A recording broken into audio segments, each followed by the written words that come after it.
This is Greta's week 1 video recap. So I'm starting out by offering her the flirt pull to see if she wants to play for a few minutes before we get started here.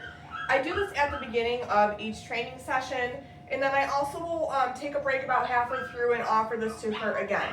So a lot of times when we bring the puppies into the training room, they see I have the treat pouch, they know I have food, so they're not like super interested in the flirt pull, but I do want to at least offer it to her before I get started here. So if at any point she is in possession of the toy that's on the end of here, I might put some gentle opposition on it, but I do want to make sure that I'm not lifting her up off the floor or dragging her across the floor while she has it in her mouth. What do you think? Not too interested in the moment? All right, we're going to just get started. Okay. So the first thing that we work on with the puppies is charging our reward marker. So our reward marker lets the puppies know, yes, you got that behavior correct, and it will always be followed by a piece of food. But when we first start working with them, they don't know what this clicker means. So when we're charging our reward marker, it's just to make sure that Greta has a really solid association between hearing the click and getting a piece of food. So during this exercise, I'm not actually asking her for any behaviors. I don't even really need to say her name. I'm just going to click and give her a piece of food. And we'll do that a couple times before we get started here. What are you doing? Come here.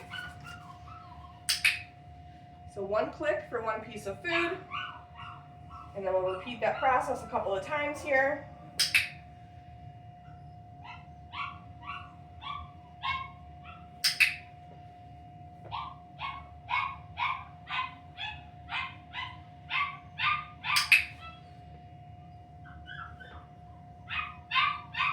Okay, so the first thing that we work on in week 1 is following a food lure. So food luring is a really common way that we teach the dog different positions, but the first thing that we need to do is make sure they're good at following a food lure. So when we're working with a food lure, I'm going to hold a piece of food flat in my hand with my thumb, and my palm will be facing the dog's snout. So I want them licking the piece of food and staying connected to it the whole time. And I'm just going to get Greta to take a couple of steps with me before I mark with my clicker and then release that piece of food to her. So getting her interested in the food first, and then getting her to take a couple steps with me, clicking and releasing that piece of food. We'll do that again.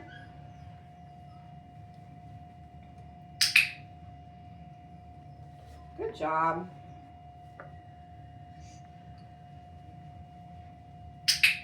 And then I do like to practice this with both hands to make sure my dog will follow a food lure, no matter if it's in my left or my right hand.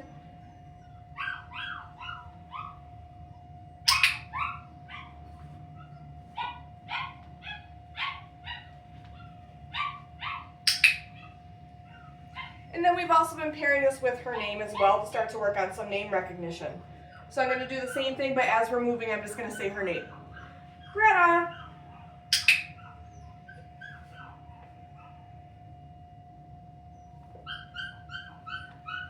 Greta. And again, I'll do this with both hands.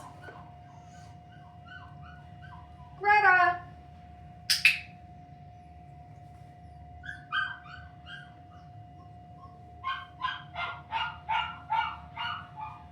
Greta. Good girl. We'll do one more, and then we're going to move on. Greta. Good job. Okay. The next thing that we work on in week 1 is introducing a hand target or a touch command. So for this, big picture end goal is we put our hand out nice and flat, we cue our dog to touch, and they come over and target our hand with their nose. The way we start to teach this is by using a piece of food. I'm going to hold it the same way I was holding my food lure a moment ago. I'm going to put it right up to Greta's face to start. I want her to like lick that piece of food, and then I'm going to quickly pull my hand away and cue her to touch. When she reconnects with my hand, that's when I'm going to click and release that piece of food to her. So this is a nice behavior to teach our puppies because we can kind of use it as an informal recall. If they're really good at touch and we need them to come back to us, we can cue them to touch to get them to come over. So starting out with it at Greta's snout here, letting her lick it, touch, quickly pulling my hand back. When she reconnects, that's when I mark with my clicker and release the piece of food to her. We'll do that again. Greta, touch. Good girl. And then again, just like following a food lure, I do like to practice this with both hands. Greta, touch.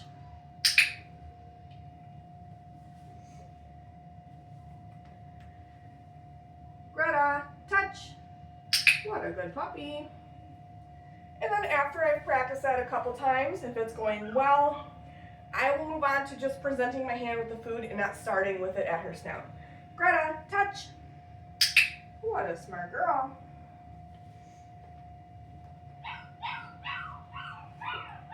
Greta, touch. Okay, and then again, I'm going to practice with my other hand as well.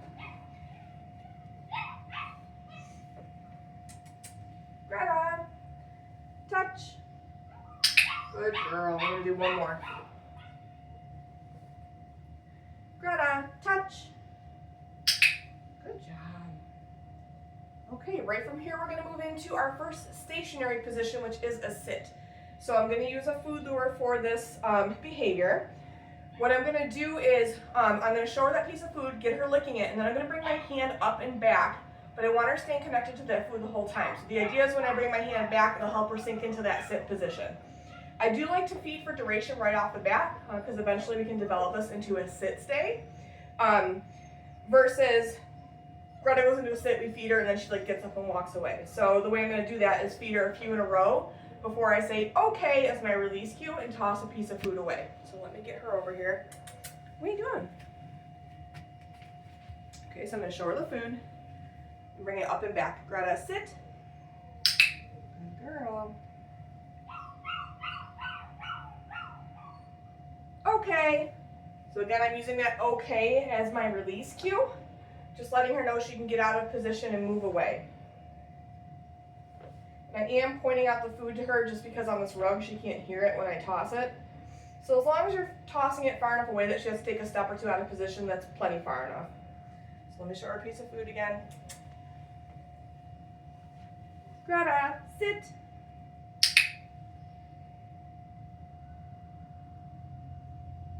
So if she gets up, I'm just going to help her with that food to get back into the sit. Okay. We'll do one more here. Whoops. Where did that one go? Gone forever. Okay.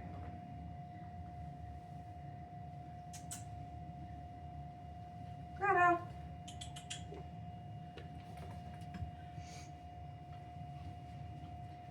Sit.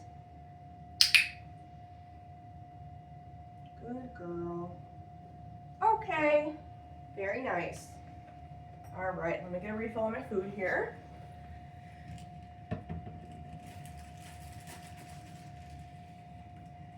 So the next thing that we're going to move into in week 1 is our stationing skill or our mat behavior. So for this in week 1, we're just building up the value of Greta being on the mat.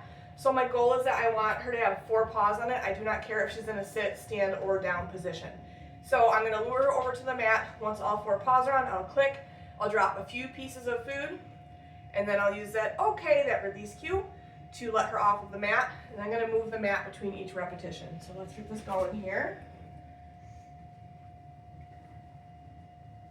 Oh my goodness. So bringing her over with that piece of food, clicking once all 4 paws are on, dropping food right down on the mat.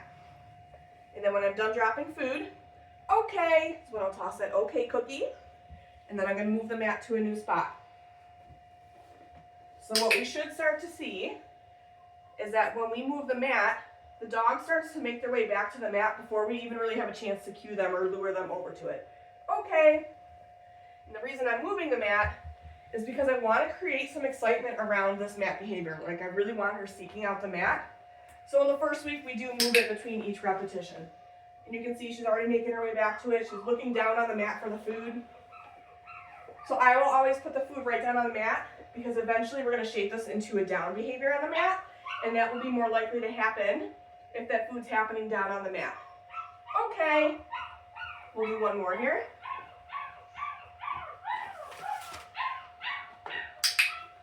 What a good girl, Greta.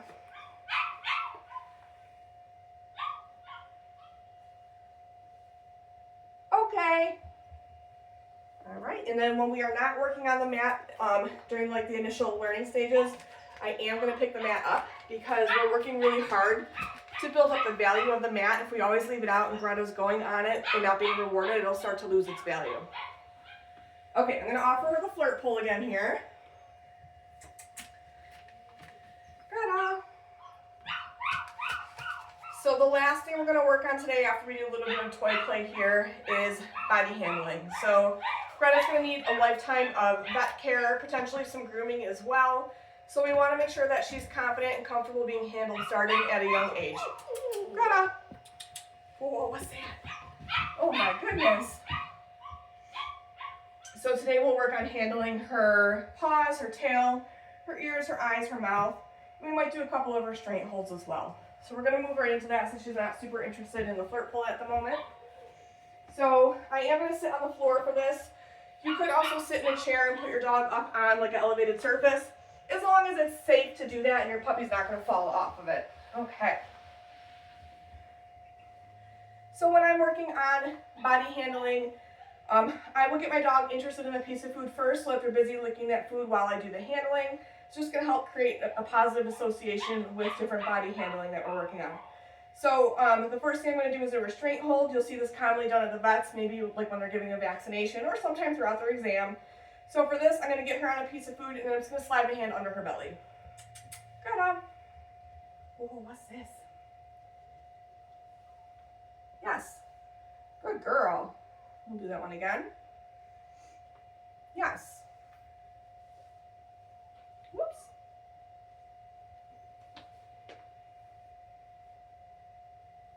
You silly girl. We're going to do that one more time here. I'm just going to move her around so you can see us a little bit better. So just sliding my hand underneath her belly here. Yes. Marking that with a yes. You can absolutely use a clicker for this. I prefer to use a verbal yes only because we're working so close to her face that I don't want that clicker to be too loud. So I personally use the yes. You can use either one. Okay. So now we're going to move on to handling her tail. So for this, I'm just going to slide my hand down her spine and then gently lift her tail. This is going to prepare her for when she has to have her temperature taken at the vet. What are you doing, girlie? Come here. Oh, what do I got? What do I got? Yes, good girl. Okay, and we're going to do that a second time here. Yes. So just gently lifting that tail, not putting heavy pressure on it, not pulling on it. Now we're going to move on to her paws. So when I'm handling paws, I will not go right in and reach for their paw. I'll start at like their shoulder blade or their hindquarters and slide my hand down and then gently pick up the paw. So let's see if we can get a couple in here. Oh my goodness. Okay, so starting at the top of her shoulder, sliding my hand down, and then picking up that paw. Yes, good dog. What a good puppy. And then for the hind legs, starting up at her hindquarters, working my hand down, and then picking up that paw. Yes, good girl. Good job. So for handling her ears, I'm just going to flip her ear back and take a peek. Yes. So I'm not pulling on her ears. I'm not putting heavy pressure on it. I could do like a light massage if I wanted to, but really just making sure she's comfortable with me taking a look inside of her ear here. Let me show that to you again. Yes, good girl. And then for her eyes, I'm just gently lifting her eyelids so I can get a good look at each eye. So getting her interested in that food first, and then gently lifting that up. Yes. What a good girl. And then for her mouth, just lifting up her lips so I can take a look at her gums and her teeth. Yes, good girl. Let's see if I can do the other side so you can see that a little bit better. Oh, what's that? Yes. Good girl. Good job, Greta. Okay. That is it for Greta's week 1 video recap. Make sure that you're looking at your video library as well as your handouts. Those will give you much more detailed information on everything we worked on in week 1.